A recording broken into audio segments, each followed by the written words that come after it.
there, lovely people. You're watching Let's Make Room for Positivity. I am Lovely Liz. Welcome. Alright, so by the time na ma-upload ko tong video ay naganap na ang isang powerful full moon event. This happened last September 17 and 18, 2024. Depende kasi sa country. Kaya there were 2 dates. And it's a powerful time to manifest our dreams. Then, susundan naman ito ng Equinox Gateway this September 22 at solar eclipse this coming October 2. So, back-to-back eclipse. Yan. At yan ay ilan lang sa mga mahalagang cosmic or celestial events na mangyayari this year. In this video, pag-uusapan natin gaano ka-powerful yung mga celestial and cosmic events or cosmic events na ito. Ano ba yung connection nila sa buhay natin? Pag-uusapan din natin ang importance ng astrology and tarot.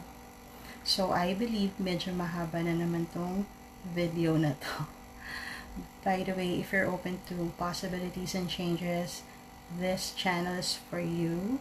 So please consider subscribing and hit the notification bell so that you can get an update once we have a new video. Thank you so much. Itong nagdaang full moon, which is full moon in Pisces, as I've said, is one of the most powerful full moons this year because it's the super moon, harvest moon, and lunar eclipse. So, pinagsama-sama siya. It's a powerful time to manifest. At this point kasi, our subconscious mind comes to the surface. It's clear.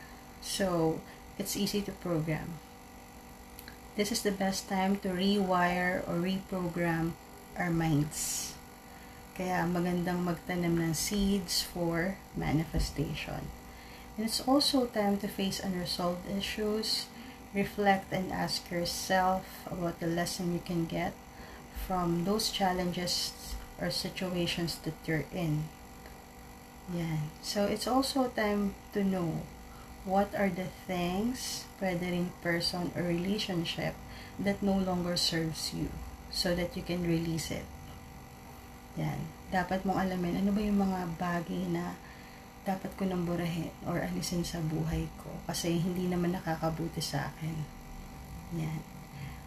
However, if it's a family member or someone na di mo basta-basta mapuputol yung connection, it's about time na limitahan yung interaction sa taong yun.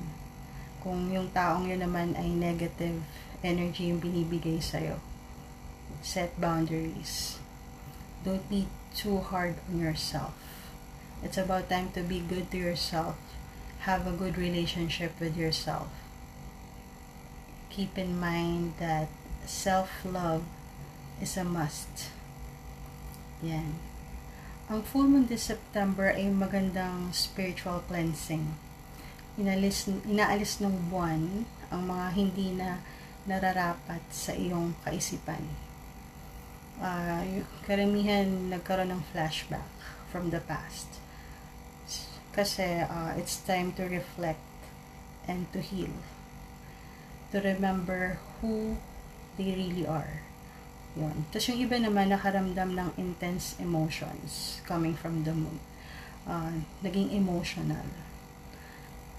Doon naman sa mga may kakaibang gifts or psychic abilities, gaya ng mga light workers, empath, psychic, yan. Na-absorb nila yung energy ng mga tao sa paligid nila dahil sa intense energy. Yes, yun yung mga naganap last full moon. Until ngayon naman, may energy pa rin ng full moon. Sa mga pagkakataon na we have heightened emotions, all we have to do is to ground our energies. Do some breath exercise, like what I always say. Then meditate or simply be silent, quiet your mind. Then, yun yung mga dapat gawin. Naging emotional ka din ba? Napansin mo ba?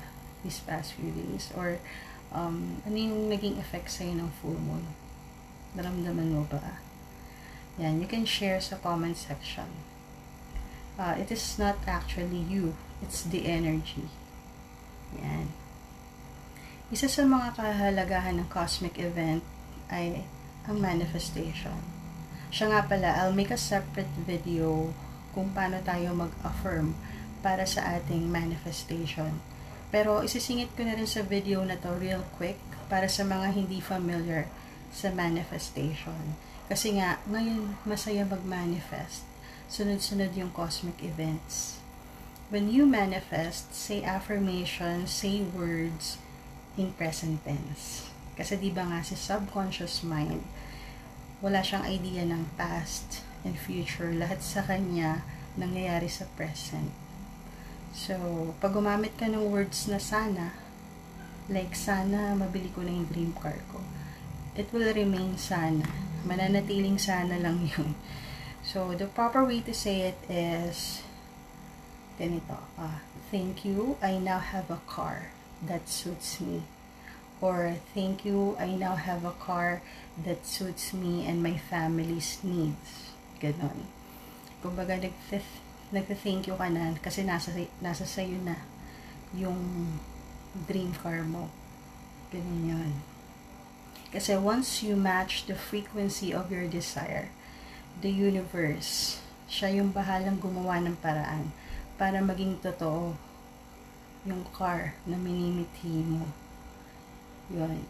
Uulitin ko, hindi mo dapat intindihin yung paano or yung how. After saying your affirmations multiple times a day, kumbaga naitanim mo na siya, next thing to do is letting go. It's time to let go and relax. Forget about it. Don't focus on the outcome. Huwag mo siyang intayin at i-check from time to time. You have to detach. Paano mo siya i-attract pabalik kung hindi mo naman siya i-let go? That's how manifestation works. Let the universe surprise you. Let the universe do the job. Yan. Well, it's not happening. Damhin mo na nasa yun na yung minimithi mo. This is a mind game. Be positive. Focus on your personal growth. Aralin mo paano mapapanatili ang energy mo sa high vibration. Keep your vibrations high. With the divine timing, magugulat ka na lang, andyan na yung minimithi mo. And going back to the topic, ano nga ba ang kahalagahan ng mga cosmic or celestial events sa buhay natin? How are we connected to the sun, the moon, the stars, and all the planets? Remember that all creations in this world and outside our planet, Mother Earth, are all connected.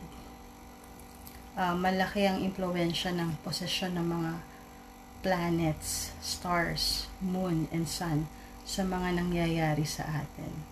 It's the energy that they are giving us. Bawat posisyon nila may kaugnayan sa mga pangyayari sa buhay natin. I have met spiritual, lovely people who have studied astrology. In time, makikilala nyo rin sila.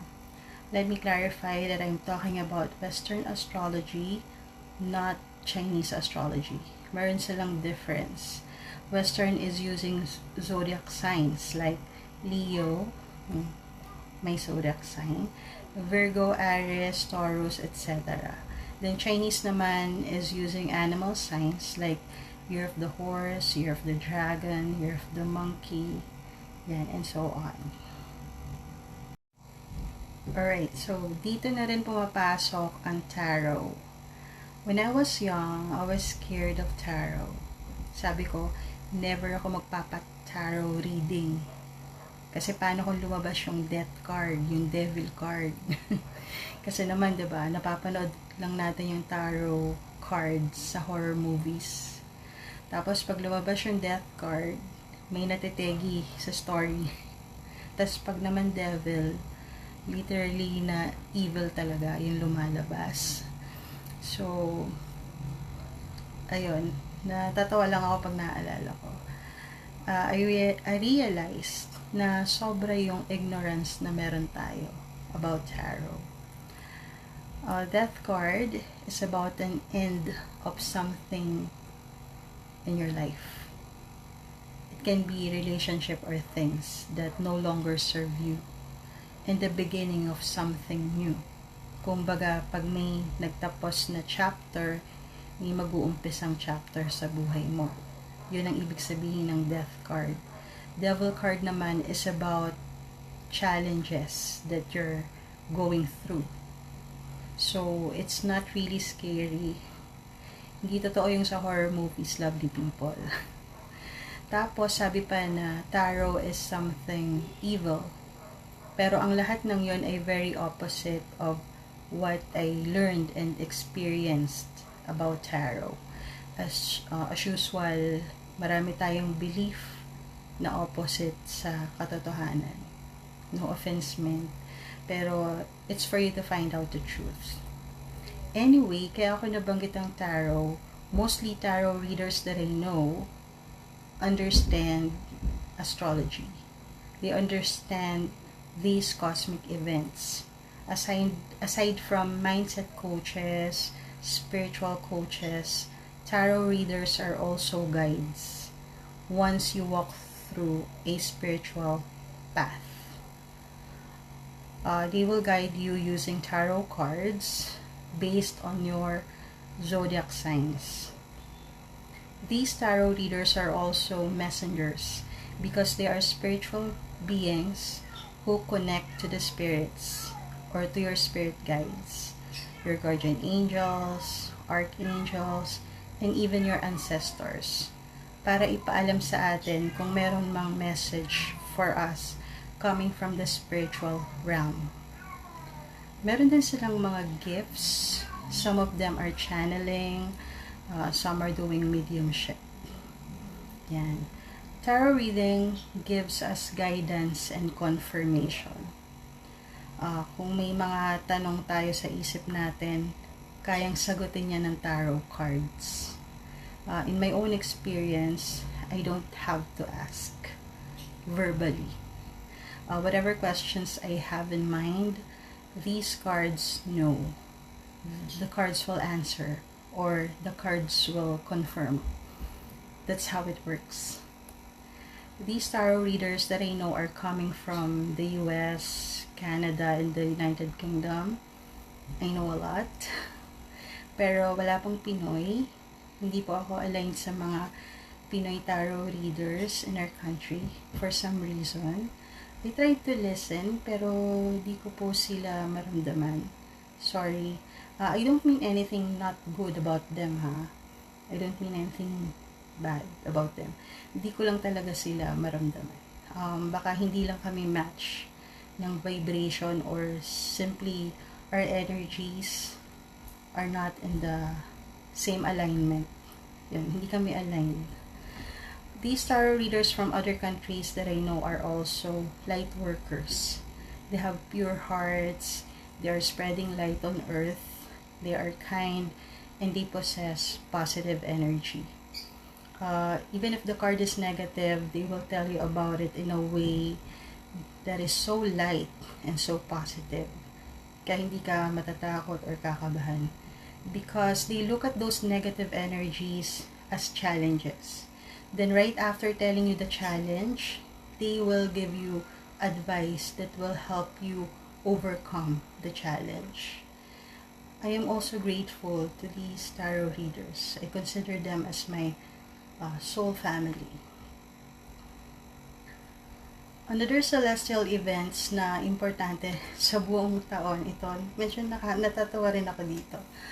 Yung mga petsa na umuulit. Like last August, 8-8 portal. Like August 8 yun, 8-8 portal. July 7, 7-7 portal. Then recently, September 9, 9-9 portal. So, hindi lang po sale sa online shops ang meron kapag mga ganitong dates. ito yung mga events na kung saan may portal na nagbubukas para bigyan tayo ng pagkakataon na mapadali ang manifestation ng ating mga desires. Yan yung mga nagaganap during those opening portals. Yan. Ito yung chance para magtanim tayo, para may anihin tayo. Magtatanim tayo para sa ating manifestations. Hindi naman kasi yan pag nag-affirm ka today, andyan na agad mamaya. Siyempre, iintayin mo yan tumubo. Parang seeds. At hindi rin natin binubungkal ang lupa from time to time para i-check kung tumubo na. Diba? So, ganun din sa manifestation. Hindi maya i-check mo. Oh God, bakit wala pa? Again, relax and let the universe surprise you. Yan, that's how manifestation works. Other cosmic events are retrogrades. Sometimes retrogrades give us challenges. Like Mercury retrograde, na whenever it happens, nakakaroon ng glitch sa technology or communications. Yan, danas na danas yan sa US. Yung bigla na lang makakancel yung mga flights, tapos walang internet connection, tapos sabay-sabay lahat ng internet providers wala. Ganun, pag mga Mercury retrograde. And there are cosmic events that give energy to our beloved planet. And those energies have effects in our lives. Sometimes the energy of good fortune and good luck, sometimes chaotic. At sa mga ganung pagkakataon, need ng awareness para hindi ka masyadong maapektuhan ng mga challenges. Need more time for grounding energies. Kaya maganda na may alam tayo sa mga ganitong bagay. There are also cosmic events na nagbibigay ng energy na kung saan nagkakaroon ng awakening ang mga taong nakatakdang makaramdam nito. So, ano rin yan? May mga taong nakatakda para dyan. It really happens. I know it. It happened to me. And I'll make a separate video about this para maunawaan nyo ano ba tong awakening na sinasabi ko. Every time na magkakaroon ng cosmic events from now on, I'll let you know ng mas maaga para makapag-ready tayo sa pag-manifest or sa mga challenges man na ibibigay nito. When I say challenges, hindi ito dapat katakutan or ipag-alala. Just allow things to happen. May lessons yan na itinuturo sa atin. Hindi nandyan yung mga challenges na yan for nothing. May reason. So, isa pa sa mga magandang events ay ang new moon.